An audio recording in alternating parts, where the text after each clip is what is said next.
A tradição cearense da literatura, da palavra, do verso, do poema, da rima, da trova, vem de várias épocas e se reflete nos grêmios literários, na história, nos coletivos e nos saraus desta cidade de Fortaleza.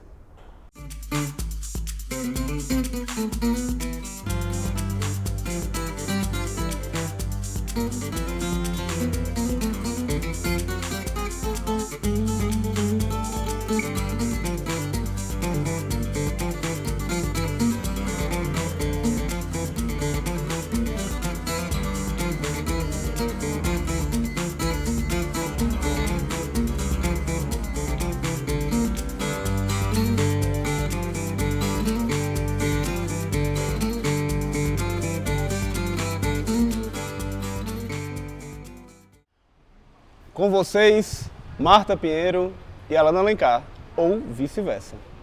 Alana. Oi, eu sou a Alana Girão de Alencar, sou poeta e uma das idealizadoras do Sarau Alucinação com a Marta. Olá, é com muita alegria que eu recebi o convite do Tiago Ribeiro para participar do documentário sobre os saraus. Eu sou Marta Pinheiro, sou produtora cultural e poetisa, uma das idealizadoras do Sarau Casa de Poesia, juntamente com a poeta Carol Capasso, e do Sarau Alucinação, juntamente com a Alana Girão. Duas mulheres incríveis com quem eu tenho o maior orgulho de trabalhar. O Ceará tem um histórico de grêmios literários, é pioneiro e percussor da Academia Cearense, né, no Brasil, né, com a Academia Cearense de Letras. E, historicamente, este papel é ocupado por homens, né? E como é dirigir, estar à frente, aglutinar, instigar poeticamente grupos coletivos literários, não só literário, porque tem artistas plásticos, tem músico, mas fermentar, assim como a padaria espiritual fez com o pão, fermentar esta massa poética, criativa e inovadora. Como é isso? Eu acho que eu sou uma musicista meio frustrada, né? E aí por isso que eu resolvi me tornar produtora cultural, para ficar um pouquinho mais perto dos músicos e voltar a escrever, né? Então, assim, eu estive com a Carol Capasso há uns 6 anos atrás em um movimento chamado Sarau Casa de Poesia. E desde que foi lançado o Sarau, a gente já passaram pelo projeto mais de 200 artistas, entre artistas plásticos, músicos, literatos. E a gente percebeu que está muito efervescente esses projetos na cidade, né? A exemplo do Sarau Ocupação, que é no bairro de Antônio Bezerra, o Companhia Bate Palmas, que é encabeçado pela Beth pelo Paraíba, lá no Conjunto Palmeiras. O do Francélio, que fica no Lamarca, mas teve também o meu e da Alana, que é o Sarau Alucinação. Taipa, o pessoal da Taipa, com o Johnson Soares e Pirambu. o João Pirambu, maravilhoso, querido, com a Eugênia Neri também. E o Sarau Alucinação, que começou no Rio, e a gente resolveu que ele ia ser itinerante, né? A gente ia levar a poesia e a arte do Ceará para outros lugares da cidade. E esse projeto eu comecei junto com a Alana, que também vai poder falar um pouquinho mais sobre ele agora. Eu vou só um pouco antes voltar à questão dessa história de ser mulher e estar à frente desses movimentos literários, né? Eu encontrei a Marta há pouco tempo. E a partir daí a gente começou com a Alucinação, mas antes eu também, assim como ela, já vinha trabalhando em outros movimentos literários e acho que não só por ser mulher, mas por ser artista e assim como ela, que tem uma pequena frustração enquanto musicista, eu também acho que isso é uma das coisas que nos impulsiona a estar perto de outras artes que não aquela que a gente se apropria, no meu caso é a literatura.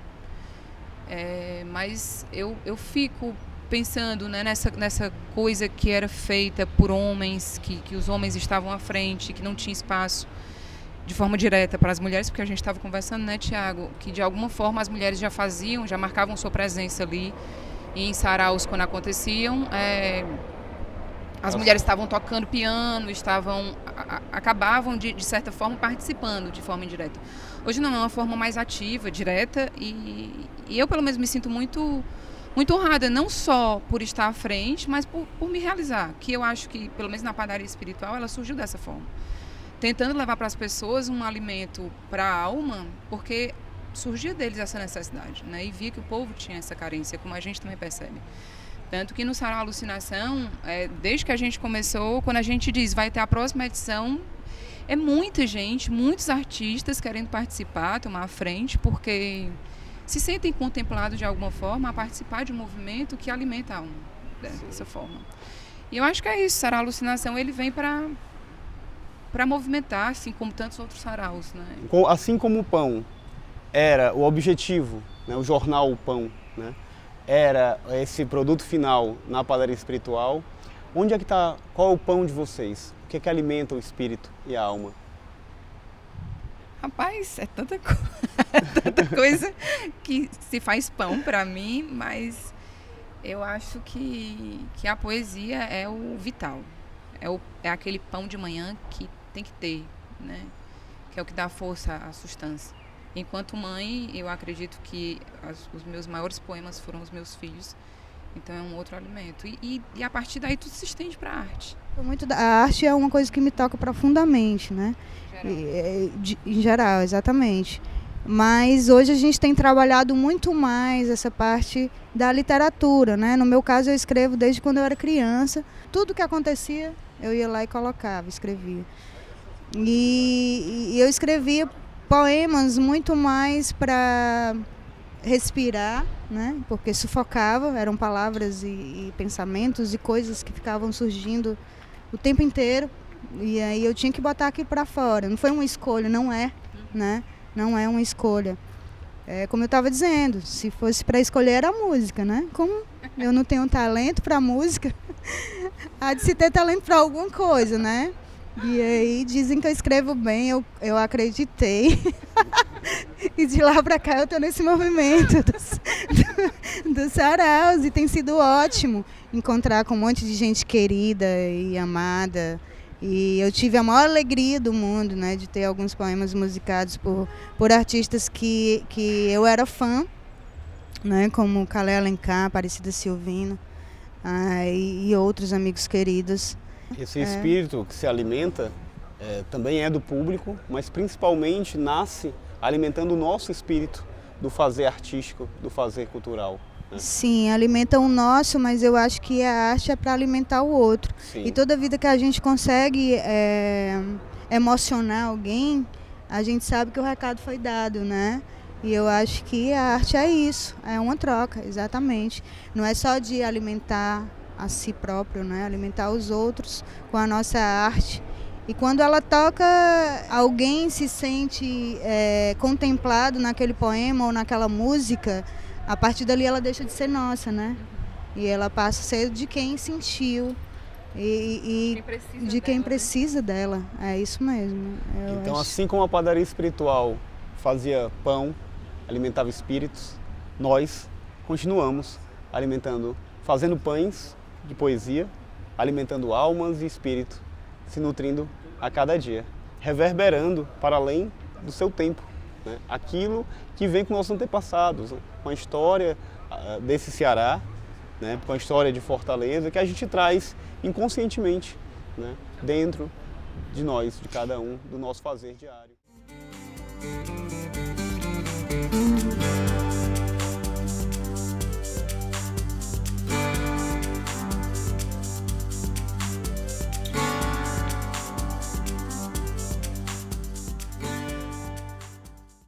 E com vocês, somos saraus. João Pirambu. John Soares. Qual o desafio de produzir movimentos líder-musical, movimentos plurais, na periferia de Fortaleza, nesses bairros onde o acesso, às vezes, é tão complicado à literatura, à arte, às vezes ficam secundários. Qual a glória e o desafio de fermentar este universo cultural nesses lugares? Eu não sei quem eu seria se não fosse a arte, ou pela arte. Faz parte da minha vida. A arte, na verdade, me ressignifica todos os dias. É o meu ponto de partida. É seu pão. É o meu pão, né? É meu pão, é o meu alimento, né? A gente já vem conversando. Isso é uma conversa que a gente tem entre a gente, entre os artistas dos movimentos de cultura popular, entendo, por todo o país, mas principalmente ali naquele ladinho, naquele cantinho chamado República Livre do Pirambu, né? Esse enclave sentimental e poético dentro da cidade de Fortaleza, de onde parte a nossa vivência cultural e musical. Isso desde os anos 80 para mim, né? E anterior para outros, né? Outras pessoas, entendo, que iniciaram antes da gente essa vivência cultural. Assim como a padaria espiritual foi vanguarda, trouxe esse ar cearense, o sátiro, a expertise de um lugar que muitos diziam que não há, né, porque os centros culturais estavam no Rio de Janeiro, né? E aqui houve um movimento onde foi vanguarda e continua emandando sentimentos, emoções, talvez não conscientemente, formando esse fazer artístico nosso. Como você vê a padaria espiritual? Que momento a padaria espiritual atravessa o fazer artístico de vocês? Eu lembro bastante, assim, no início da atuação da gente dentro dos movimentos culturais, a gente frequentando o Clube dos Poetas Cearenses, né? Aqui do lado, né? Aqui ao lado, Carneiro Portela, o poeta Ivonildo Oliveira, o saudoso Mário Gomes, né? Nessa época muito atuante, né? Muito atuante. E ali foi quando a padaria nos chegou assim pela primeira vez, né? E assim, foi muito interessante a gente saber que lá dos idos de 1800, né, já tinha gente que fazia aquela mesma coisa que a gente estava fazendo agora, né? E que a gente via que não era só no Pirambu, né? Que a gente tinha amigos no Zé Walter, no Conjunto Ceará, no Mucuripe e também na periferia do estado, que a gente ouvia falar, né, no Crato, a terra lá do Eugênio Leandra, Limoeiro do Norte, Russas, de todo canto, né, desse grande Ceará vinha essas coisas dessa arte resistente, arte gaiata, e sempre combinando essa coisa da música, da poesia, né, se misturando essas linguagens todas aí. Como é ser João do Pirambu, do Ceará, de Fortaleza? Esse ser cearense te afeta de que maneira? Te move, te comove, de que forma? Pois, me move, me comove assim, sabe? Se falou presente, passado, futuro. Eu lembro quando o Johnson se referiu ao final da ditadura, né, a redemocratização. Eu lembro quanto o movimento de poesia era forte naquele momento, né? Aconteceu a chuva de poesia ali na Praça do Ferreira, né?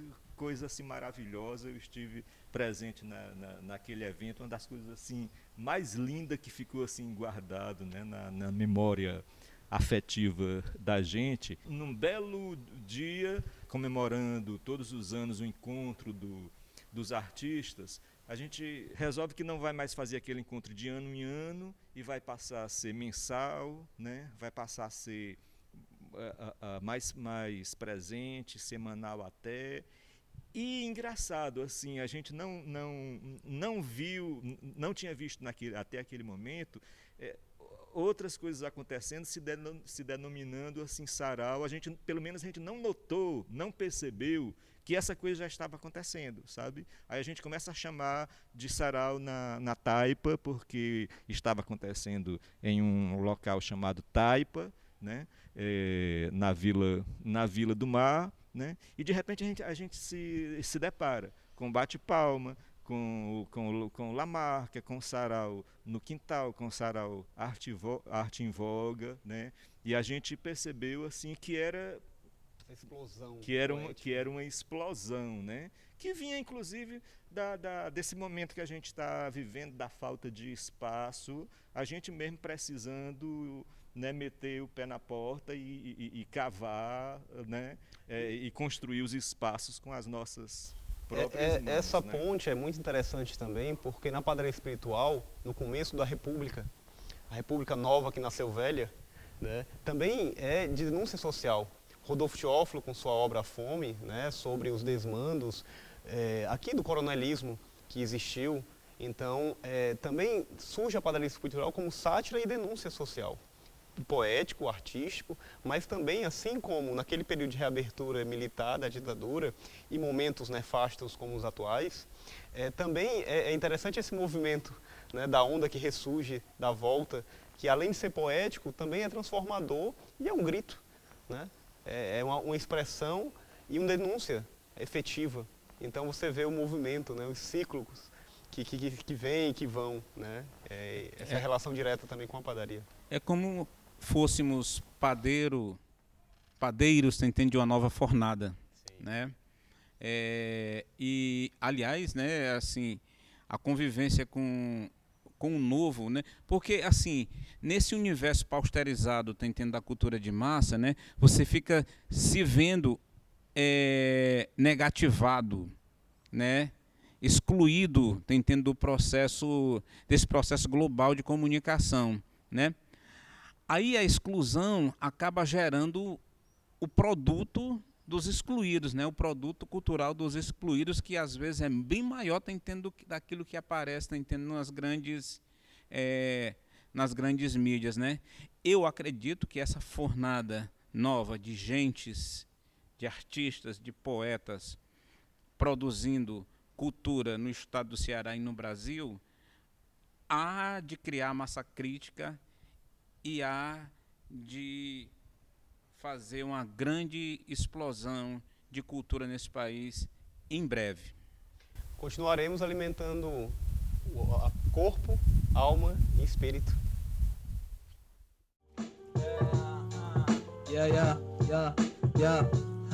E eu botei os pés no chão, a porta já tava aberta, e as dores dessa vida me transformou em poeta. Não sei se você entende, mas ainda eu sou um bom moço. Eu levantei o pescoço e saí do fundo do poço, porque, parceiro, o meu sonho já me espera. Entende, mano, é como se fundasse numa cratera. E tipo isso, o rap é compromisso. E se tu for lá na rua, no busão, faço o meu serviço. Eu vou fazendo o meu improviso, dentro do busão vou alegrando, arrancando alguns sorrisos. Não tem coisa melhor, parceiro, do que você ver pessoas se alegrando, um dia bom pra você ter. Por isso que eu faço isso de corpo e alma. E os patrão um dia vai ter o seu karma por sabotar os menor do gueto lá da favela. Entende, mano? Eu nasci de um Nelson Mandela.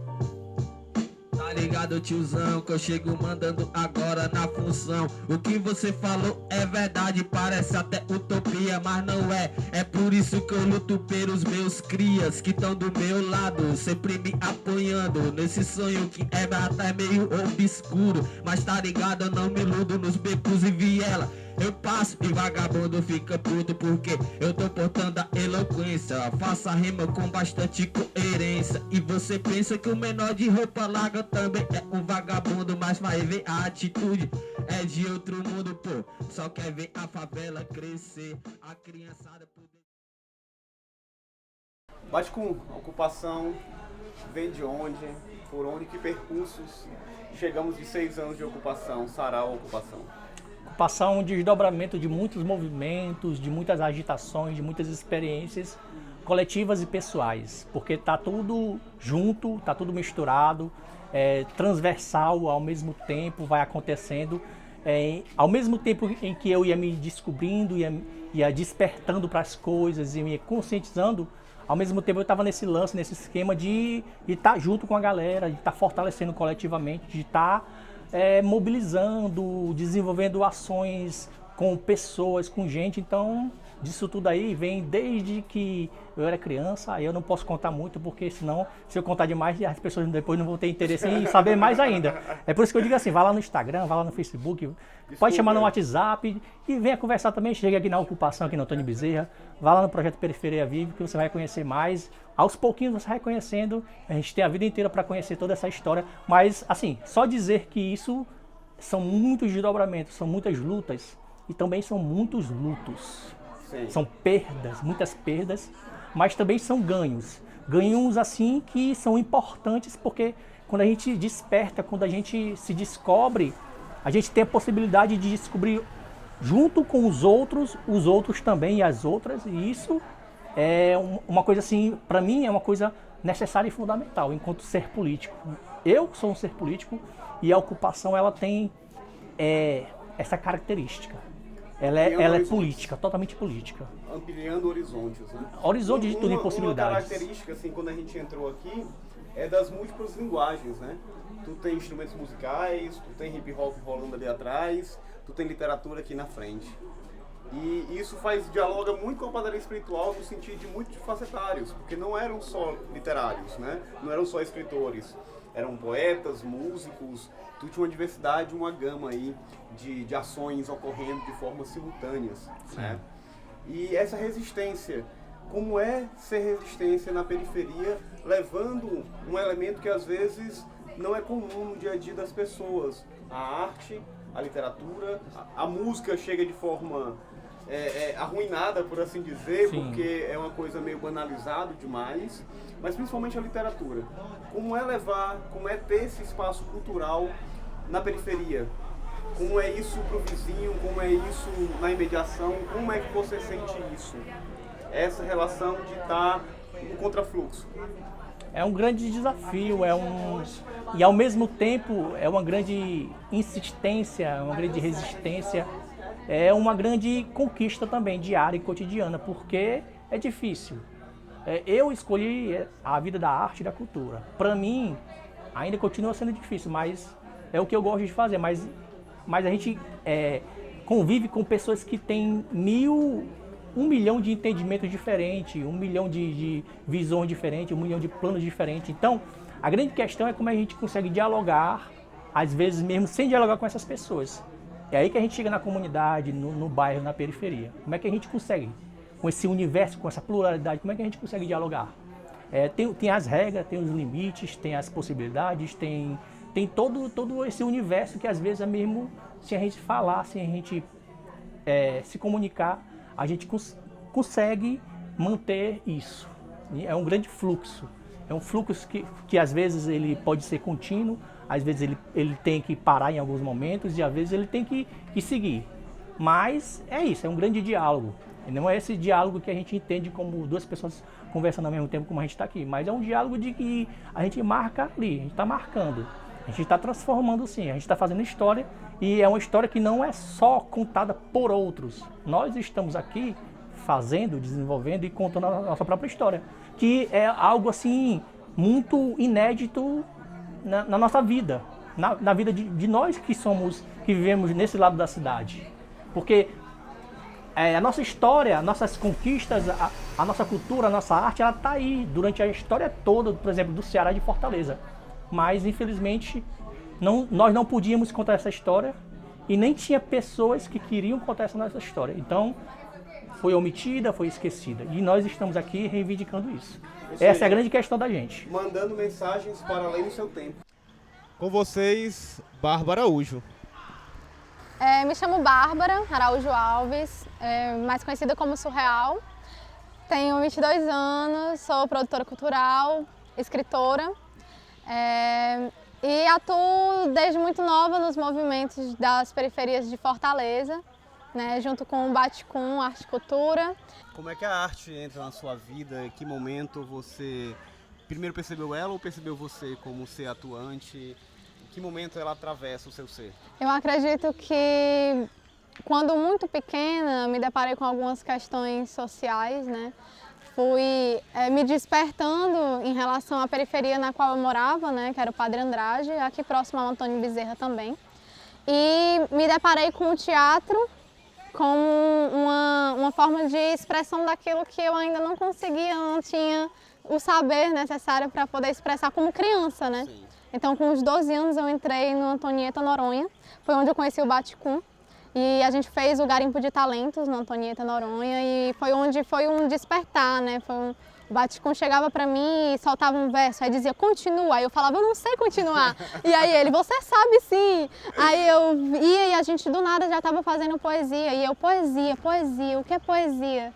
Isso mexia comigo, né? Me fazia me sentir melhor, né? Diante das circunstâncias psicológicas, sociais. Ia fermentando seu desejo e suas vontades. Isso, ia saciando. E aí o Baticum me levou para conhecer o movimento mesmo, né? Chegamos na residência artística também, que foi ali no PC, vários movimentos, conheci o Museu Boneca de Pano. E eu ainda criança, né? Então aquilo foi uma maravilha, foi um mundo no qual eu tinha um certo contato dentro de casa pelos meus pais, a música, né, sempre foi muito presente e tal, meu pai sempre escreveu também, a minha mãe sempre teve um gosto muito peculiar musicalmente e eu fui conhecendo mais a raiz, né, dessas artes. E a palavra sempre esteve presente nessa A relação. palavra, sim, comecei a escrever sobre os meus anseios, muito nova também, né, tipo, os meus sentimentos, aqueles sentimentos, as primeiras paixões, e aí eu já fui descobrindo nos textos, olha, eu escrevo bem, né, eu vou desenvolvendo a partir daqui, me sinto melhor a partir do momento que... E eu aprendi que eu tenho que aprender também para ensinar, e aí foi onde eu comecei a querer estar no sarau, a querer recitar, mostrar minha poesia, incentivar as crianças também, né? Como educadora social, isso desde cedo, como criança que foi educada. Vai multiplicando o fazer. Isso, multiplicando. A padaria espiritual tinha um jornal chamado Pão. Sim. Né? Que alimenta não só ao corpo, mas a alma, o espírito. Então essa poesia para ti também serve como um fermento, sim, como um pão que te alimenta e que te multiplica. É, o pão cotidiano mesmo. Em minhas rezas, eu sou uma pessoa que reza, né? Quando eu peço a Deus para me dar o pão, eu penso nessa alimentação não só espiritual, né? Mas não só religiosa, mas como uma inspiração de arte, uma inspiração de movimentação e transmutação, né? Do que há dentro de mim e o que eu posso oferecer para o mundo. E é legal essa materialização que reflete no outro, né? No coletivo e no grupo, né? Porque você que faz poesia só para ti, no fundo do teu quarto, só para dentro de si, nada muito gera. Né? E aí quando você soma, quando você agrega, quando você faz isso, um grupo, os saraus, por exemplo, onde você se multiplica com o outro, a tua fome, a tua massa no sentido de fazer e transformar, agrega-se com o outro, ganha um potencial muito, muito potente, né? Muito latente. Eu passei 5 anos participando do coletivo Sarau Rizoma Corpo Sem Órgãos, no Conjunto Ceará. E a partir dessa experiência eu vi muita mudança, de eu ver pessoas mesmo que chegavam a primeira vez e a partir do terceiro sarau elas já estavam querendo expor, querendo dividir, né, essa potência que elas tinham dentro delas, e elas chegavam tímidas e chegavam crianças, adolescentes, e eu vi essa mudança acontecendo dentro assim como na ocupação, como no toque de calçada, que tinha o espaço cultural que o Baticum colocava o seu varal da poesia e tinha os momentos de recitação. Dentro do Corpo Sem Órgãos eu vi essa potência mesmo acontecer, né? Sim. E aí você vê a transformação da poesia, da palavra. E aí você traz também novos versos, novas escritas. Sim. O que é que vamos ouvir? Eu tenho escrito, antigamente eu escrevia mais sobre umas poesias de luta, né, que eu até já recitei aqui. São poesias mais escrachadas sobre as situações que eu via e que eu vi os meus amigos passarem dentro da minha comunidade, né, onde eu morava antigamente, e outras periferias que eu ia passando, né. E hoje em dia eu estou num processo mais interno, né? Uma poesia mais sobre o eu, sobre esse eu feminino, sobre essa descoberta de eu com a minha ancestralidade. entendeu? Trazendo o eu antigo para se refazer, e eu acredito que isso também seja uma potência dentro dos saraus, porque a cada dia mais a gente vê a ancestralidade presente, né? A cultura africana presente também, a cultura negra muito mais forte, né? Sempre trazendo, hoje em dia eu vejo muito mais do que antigamente, os orixás presentes nos versos dos irmãos, né? Nas suas rimas e tal, e eu venho trazendo esse eu, né? E um esquema aqui presente é que não é só a palavra, mas o corpo, que reverbera no corpo. A tua performance, a tua atuação traz muito isso. A palavra é a força do verso e também da interpretação delas. Sim. Normalmente no Islã, né, é onde tem mais essa parada do corpo, né? No sarau a gente vê as pessoas mais quietinhas. No Islã, que é essas batalhas de rima, né, que tem a competição, aí a gente vê mais a expressão. A expressão corporal, né? E eu venho trazendo isso do teatro também. Sim. São forças que me conectam com o eu que perdi e que retornarei a ser. O eu pó, eu caco, eu transfigurado que se transforma no vento. São forças, sou poeira estelar, que me conecta. Sou pequena junto às forças que me engrandecem. Em mim, só em mim floresço. Pois em mim sou terra fértil, adubada com o pó dessas forças químicas, físicas. Floresço da lama do eu nada, do barro do eu sou, dos cacos de mim mesma. Sou forças, me conecto e nunca me perco. Caminho de ser eu sou, eu força feminina. Gratidão.